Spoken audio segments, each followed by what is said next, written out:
Sejak awal saya sudah mengira biang kerok dari kelangkaan minyak goreng di tanah air tidak lain adalah mantan Menteri Perdagangan M. Lutfi.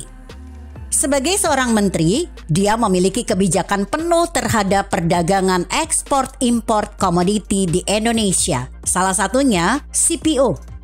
Mengutip artikel yang ditulis Rauli Rajaguguk yang disadur dari redaksi Indonesia.com. M. Lutfi memberi izin ekspor CPO kepada beberapa pengusaha tanpa memikirkan ketersediaan kuota dalam negeri. Rupanya tingginya harga CPO di luar negeri dan keuntungan besar inilah yang berhasil membuat seorang M. Lutfi menjadi tega menggadaikan harga dirinya sebagai seorang menteri yang berujung menyengsarakan rakyat Indonesia. Dampak pemberian izin ekspor sangat terasa di dalam negeri. Kelangkaan minyak goreng terjadi di seluruh penjuru tanah air. Rakyat dibuat susah untuk mendapatkan minyak goreng. Terpaksa antri dari subuh sampai sore. Bahkan banyak masyarakat yang pulang dengan tangan kosong, padahal sudah antri dari subuh. Sungguh sangat tega. Di tengah kelangkaan tersebut, beberapa aparat penegak hukum pun diam seperti tidak terjadi apapun, yang membuat Presiden Joko Widodo mendapatkan kritikan tajam dari masyarakat Indonesia. Di tengah kegalauan tersebut, Jaksa Agung ST Burhanuddin beserta jajaran langsung bergerak cepat membentuk tim pemburu mafia Migor dan berhasil mengungkap akar masalah dari kelangkaan Migor di Indonesia. Tentunya keberhasilan Jaksa Agung mengembalikan senyum Presiden Jokowi yang sudah menunggu dalang dari kelangkaan minyak goreng. Tanpa banyak bicara, Presiden Jokowi mengumumkan reshuffle kabinet dan langsung mencopot Menteri Perdagangan M. Lutfi. Rupanya pencopotan M. Lutfi sudah ditunggu oleh Jaksa Agung. Tanpa menunggu lama, Jaksa Agung langsung mencomot ex-Mendak M. Lutfi untuk diperiksa terkait izin ekspor CPO. Tentunya masyarakat Indonesia terus menunggu kelanjutan dari kasus pemberantas mafia yang terus digaungkan oleh Kejaksaan RI. Keberanian dan prestasi Korps Adiaksa ini harus diacungkan jempol oleh seluruh masyarakat Indonesia dan harus diberikan penghargaan yang setinggi-tingginya oleh pemerintah dengan cara menambahkan anggaran operasional kejaksaan yang saat ini sangat sedikit sekali dibandingkan lembaga-lembaga penegakan hukum lainnya.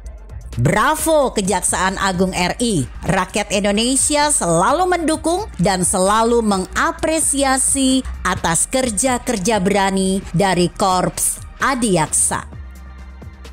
Mirip dengan artikel yang ditulis Dahano Prasetyo. Menurutnya, pemanggilan mantan Kemendak M. Lutfi oleh penyidik kejaksaan pada akhirnya akan membuka semua persoalan krisis Migor. Kehebohan harga Migor diawali dari persoalan hulunya, yaitu CPO. Disitulah mafia terjadi, bukan mafia Migor, tetapi lebih tepatnya mafia CPO yang berimbas pada kelangkaan minyak goreng di pasaran domestik.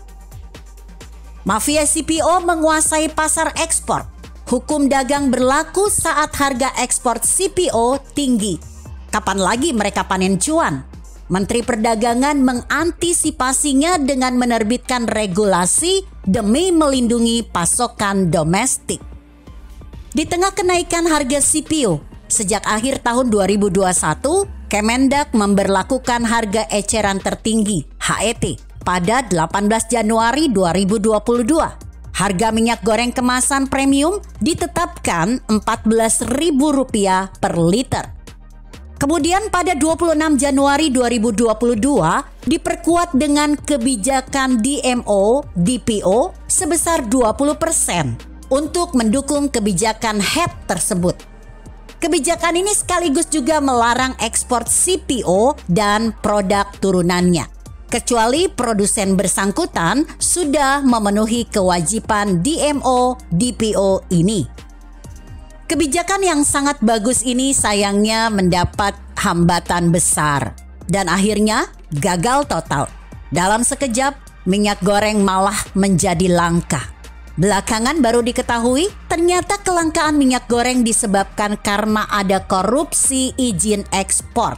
Meskipun produsen tersebut belum memenuhi DMO DPO, dokumen DMO DPO dipalsukan oleh Dirjen Perdagangan Luar Negeri (IWW). Akhirnya kebijakan DMO DPO resmi dicabut pada 16 Maret 2022. Harga minyak goreng kemasan premium kemudian dilepas menurut mekanisme pasar. Yang terjadi, harga melonjak menjadi hampir 2 kali lipat karena pasar sudah terlanjur dikuasai mafia CPO. Mencermati pemberlakuan berbagai kebijakan Kemendak tersebut, kemungkinan besar Mendak hanya merupakan korban konspirasi para mafia migor dengan pejabat yang lebih berkuasa. Lin Chiwe, nama terakhir yang dijadikan tersangka, bukan orang sembarangan. Punya hubungan khusus dengan poros beringin. Menko Perekonomian tidak bisa cuci tangan atas apa yang terjadi di Kemendak bawahannya. Rapat terbatas Golkar di kantor Menko Perekonomian 24 April 2022 tepat 2 hari setelah Jokowi mengumumkan larangan ekspor CPO, terindikasikan mereka sedang merapatkan barisan. Kemendak berada dalam pusaran mafia, bukan kebijakannya yang salah. Tetapi cengkraman mafia CPO sudah mengakar dari hulu ke hilir. Sudah tepat Jokowi menggantikannya dengan Zulkifli Hasan. Ibarat menangkap penjahat, pinjam tangan kolega mereka juga. Entah karena terlampau besar kekuatan mafianya atau sebenarnya pemain besarnya, ya itu saja gerombolannya. Begitu kira-kira. Bagaimana menurut Anda? Jika Anda berpendapat lain, tuliskan komentar Anda di bawah ini. Saya Emma, Karisma 90.